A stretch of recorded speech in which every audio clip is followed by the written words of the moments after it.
Howdy guys, welcome back to Fran Bow Chapter 4. In the last episode, we ended up crashing on Itward's flying machine, and I don't really know what happened after that because right after that happens, it kind of transitions into a bedtime story given by Itward. But I don't know if that means the whole thing was a bedtime story or if somehow Itward saved us. The game never really elaborates on that. So I guess it's up for debate. It's however you want to interpret it. And now we are back in reality number 3. We are back in Fran Bow's reality right now. Kitty, we are alive. We survived the crash. Oh dear, yes, we are alive. And thank God for that. So the second part of chapter 4, this is where the game gets serious. And there's some crazy stuff happening. But Itward is gone. And there's going to be a lot of more information, and they kind of explain what's going on with the aunt, Fran Bow's parents, and everything that's been going on with the doctor and the nurse. So everything's going to start tying together in this chapter. Are you sure, Kitty? We are already home. I thought you'd be happier about it. What is it? It's just that I wonder where Itward is. I wish I could say goodbye. Maybe you can take the medicine and see him again. Yes, Kitty, but I took all the pills already. You see, the bottle is empty. So for the rest of this chapter, we're not going to have access to our horror vision. We're going to be stuck in our regular reality. And the rest of this chapter, it's not that long. I don't imagine this being a very long video. But again, some very important stuff to do. And right now, we're actually back in Fran Bow's, back in her neighborhood. Oh my goodness, this is our street, Kitty, Hayes Street. Yes, it is. And to get to Fran Bow's house, just come on the next map over to the left, and it's going to be this house right here. And here we are. This looks much more gray than I remembered. Well, I hope Aunt Grace will be happy to see me. And wouldn't you know it, Aunt Grace is not home. Maybe she's not home, dear. Do you have the key to go inside? No, I don't have it, Kitty, but I know there's a hidden key somewhere. I just need to remember where. So what you want to do is first look at these planters. And I love the little touch of adding the bugs into all of these too. That is so cool. And then right here it says, I took the key, signed Fran. Fran, that's me. But I haven't taken the key, and I didn't write that note. This is all so confusing. What should I do now? It says I took the key. Okay. So right there, there's a note by Fran saying she took the key, but she doesn't remember. And as far as I remember, they never explained why that note is there. And if Fran ended up writing it, or if it's somebody else writing it in place of her, I don't know. Come here, Kitty. You must climb and go through the window. I couldn't find the key. It seems that I already took it. You already took the key, but you don't have it. That sounds very strange. Yes, it's very strange. I only found a note that I don't remember writing. But now in order to get inside, Kitty, you must climb and open the door for me. All right, then. Wish me luck. You can do it, Kitty. Be careful. So, yeah, Mr. Midnight, he's going to open the door for us. And right now in our inventory, just to cover it, since I have some time, we have the photo, we have the book, which I don't know if I ever showed this book off. But there is some good information in here. I don't want to necessarily read all this. But I guess you can pause if you want to look at all these pages. It just kind of talks about the Kamalas, the Valikos, and I guess some of like the myth of this game. Along with a lot of nonsense too. Some of this makes no sense. But it is interesting. Oh, there's the doctor. Some cats. And man, thank God we did not have to learn that language.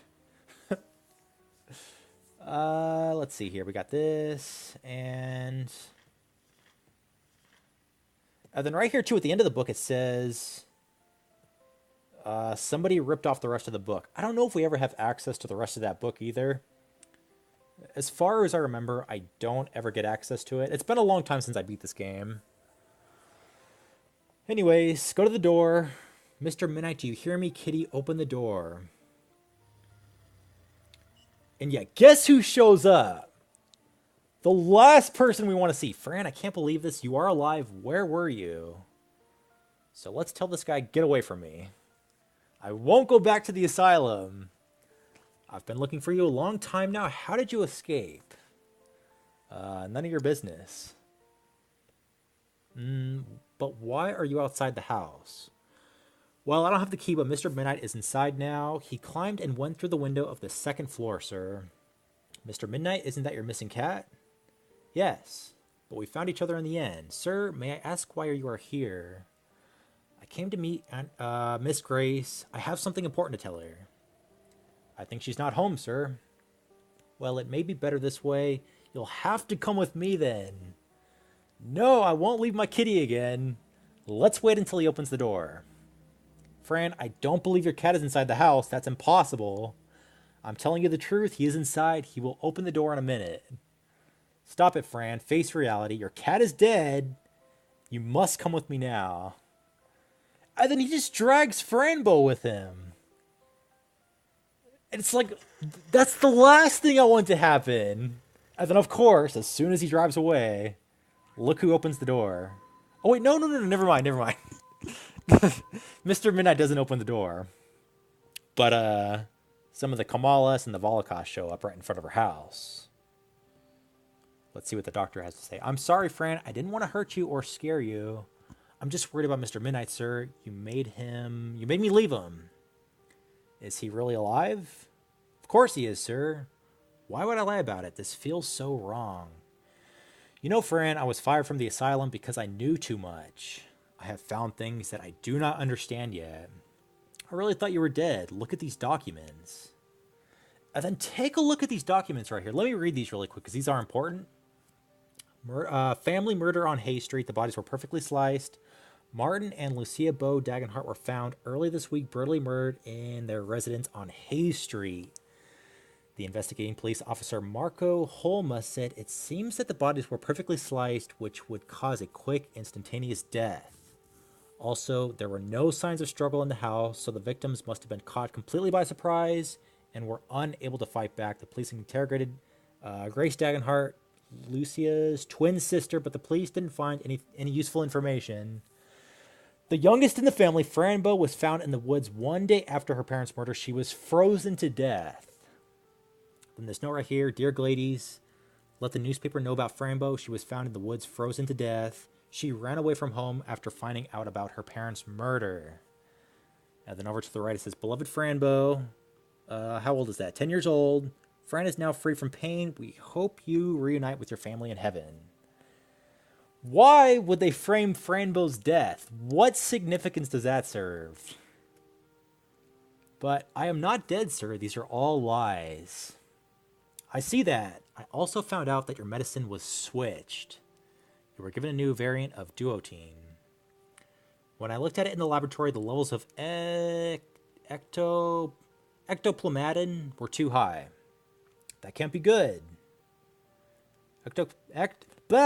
Ectoplasmatin creates a door between the subconscious and the conscious. The problem is, if the ectoplasmatin is too high, the door will be too wide. And that can create a great confusion in your brain. Great confusion in my brain. I'm a bit confused, yes, but that's because of all the things I can see and feel. What do you mean, Fran? I can see the ultra reality, sir, and also travel into other worlds. Ultra reality, that means that must be the consequences of duotine, nothing more. That is not true. If I had some more medicine, I could show you. I don't need that medicine anymore. Besides, it's all in your head, Fran. All in my head, you say? Then I may be able to control it. I mean, you are imagining things, that's all. And then right here, I don't know if, I guess some of it's maybe still in her system, the medicine, because she's kind of in her horror vision right now. And the doctor is saying, I tried to tell my mother the truth, but father would not harm her as well. I don't want my father playing with his knife again. My arms hurt. Oh, did your father harm your arms with his knife, doctor? What? Who told you that? You did. Or didn't you, sir? I haven't said anything about it. Oh my goodness, then it's true. Oh, please, let's focus. But you're not listening to me, sir. We need to find out about the truth. I wonder who is behind all of this. The nurse, Oswald, who knows? I do know, sir, it's the big black monster Remor. He took my parents and now he hunts me. He wants me dead. Oh, I wish I stayed in Ithersta with Palantras and the Great Wizard. So yeah, back in Chapter 3, these guys said Fran Bow could stay in her reality. And looking back, she should have. She absolutely should have. Because now her reality sucks. I mean, her parents are dead. She got captured by the doctor, and her aunt is nowhere to be seen. What are you talking about? Please, Fran, I am serious. I never said goodbye to Itward or Palantros, and my kitty is all alone. Palantros? Itward? Please, Fran. Palantros is the doctor of Ithersta. He is a flying creature, very fluffy, sir. And Itward is my faithful friend. He brought me home with his medicine. It seems you have been living a fairy tale. It wasn't good all the time, sir. The twins are gone because of me. I saw myself killing Mr. Midnight, and I saw my mother and father, too. The twins? What twins? The girls that were attached to each other. Attached, you say? That reminds me of Clara and Mia case. 2 girls in the asylum that claimed to see a creature named Edward or something. Edward, I think you're misunderstanding, sir. It's Itward. But that happened. What happened to these girls? Dr. Oswald was experimenting on them. He sewed them together, mostly to see the reactions of the DNA, but nothing happened. A few months later, they died and their bodies were thrown into a well. That is awful, sir. You can't take me back to the asylum. Don't worry, I won't. I brought you with me so you can help me. Maybe we can find something if we lead to the blah, blah, blah. You know what? I'm going to speed through this because it's a lot of dialogue. And then, oh, right there too. So I think I mentioned this back in Chapter 3, but Palantros said that the doctor probably wasn't bad. He was just following the rules. And I think Fran Bow just kind of came to that realization that the doctor may not be all 100% bad. Here we are. This is the cemetery, sir. What are we doing here? You'll see. Come on, follow me. Okay, so now we're at the cemetery. We're with the doctor. I don't know what we're doing here. I mean, I do know, but this is your parents' resting place and also yours. Why did you bring me here? I'm sorry, Fran, but things are how they are. Your parents were killed. Wait, but things are how they are. Your parents were killed. Knowing who killed them can help us make things right. What do you mean by right, sir? I mean that if we find the guilty ones, we will have justice. Use the law to punish such behaviors and prevent others from being harmed. I understand, sir. But for what did you need my help? To find clues and evidence, we're going to need to open the coffins. All right, sir, I'll help. Maybe the deadly worms already came. Who? Anyway, we have to find the shovels to dig. I'll go left. You can go right. I'll see you in a few minutes right here, all right? Yes, Dr. Dern. I'll see you soon. Okay, so now that all of that dialogue is done, again, I only read all this because all of this is really important. But right here, let's go to the left first. The doctor did tell us to go right, but we're going to have to come back to this car anyways. So let's get this crowbar. And while we're here, we're actually allowed to take a little piece of this leather. And I think us being able to do this is kind of an oversight by the game developers. Because why would you know to do that, to take a piece of leather from the seat? It makes no sense why they'd let you do that at this point in the game. I mean, it's going to make sense in just a second, but they really should have made you get through some dialogue first before being able to grab that leather. Anyways, come right over here and let's bang on the door. Let's bang on the door with the crowbar. There we go. And hey, look, it's one of those pine cones back from Chapter 2. Hey, keep it down, will you? Keep it down. You have to keep it down, Fabio. Oh, but I'm not Fabio. I'm Fran. Hello, Mr. Pinecone. What? Oh my goodness, a giant. Let's say, don't be scared. I thought no giants could see us. I have big eyes. I see I'm Sebastian, by the way, the tribe's collector. Right now, we're trying to find some shiny leather. So right here, yeah, they're looking for leather. It's for a mating ritual, whatever the hell that means. Last year we used old human skin, but the deadly worms wanted it back. So we are looking for something more synthetic. So I think that the game developers shouldn't have let you grab that leather before getting through this dialogue, just because it doesn't make sense. But it doesn't really matter. I mean, I guess a lot of people wouldn't try to do that until they found out about this dialogue anyways. So let's just go ahead and give this leather to this little guy. Yeah. I love those little pine cones. Thank you, Giant Miss. Our tribe, the Pine Zealous, will be happy. And now I'll open the door just a second.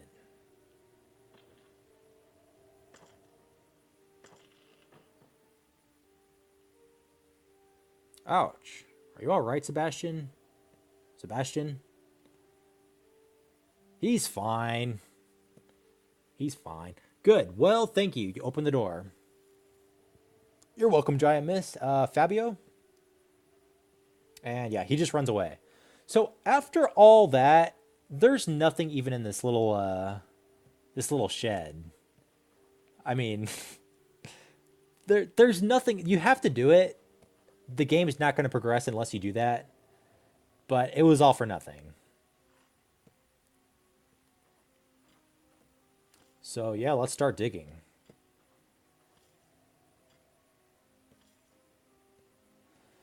So at what point does this doctor think it's okay to have a 10-year-old girl dig up her parents' grave? And this guy's a doctor too. I mean, you can't do that to a 10-year-old girl. It's ridiculous. It's so sad. Poor little Fran Bow. And then on top of that, he's going to make her open all 3 graves. That's just terrible. It's so bad. So let's just get started. Let's go left to right. Who's in coffin number 1? Oh, hey, Dad. Nice to see you again. Let's see what he has to say. Oh my goodness, Father. Did the deadly worms took your eyes? I wish you could talk and tell me who took you away from me. Was it the big bad monster, Daddy? Okay, coffin number 2. Oh, Mother, you look so skinny. A bit too much, I would say. But I guess you would take that as a compliment, wouldn't you? Wow, that's kind of a... That's a... I don't know what to say about that. Is the bed comfortable? Well, sweet dreams, Mommy. And now, who is going to be in coffin number 3? Is it going to be Fran Bow? Is it going to be empty? Find out next time. No, I'm just kidding. I'm just kidding. It's actually it's a cat corpse. And it's like, is this Mr. Midnight? I don't know if this is just a random cat or if it's another Mr. Midnight. It never really explains. I guess Fran's going to call him Albert. But why there's a cat in this grave, I do not know. I don't know if, like, our Mr. Midnight is a Mr. Midnight from a different reality, or if this is just a stray cat that has no relation. But at least we're not in the grave. And yeah, right here, Fran says, woohoo, I'm not in the coffin. So at least she's being optimistic about it. Did you see anything that could bring us closer to the killer? No, sir. I just feel really bad doing this, seeing my parents like this. Also, the dead cat is not my cat. They're lying. Fran, I told you. Your cat was missing, and maybe this one is actually your cat. It can't be, sir. I did find my kitty. You have to believe me. Take me home and I'll show you, please. All right, Fran. I'll take you back home. You know what? You should have just left me home to begin with. I mean, why take me here to dig up my parents' graves? Okay, let's go. Yeah, let's get out of here. And there's nothing else to do here as far as I remember. So let's just follow the doctor, and after that, yeah, Reamer pops up, grabs the doctor, makes him disappear, vanished into the hands of darkness. You have no manners. You're not afraid of. I'm not afraid of you anymore. I've taken away from you the light, the one you love, the one you respect, and the one you desire to love you.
So the chapter ends with Fran Bow strapped on a bed with her aunt standing right in front of her.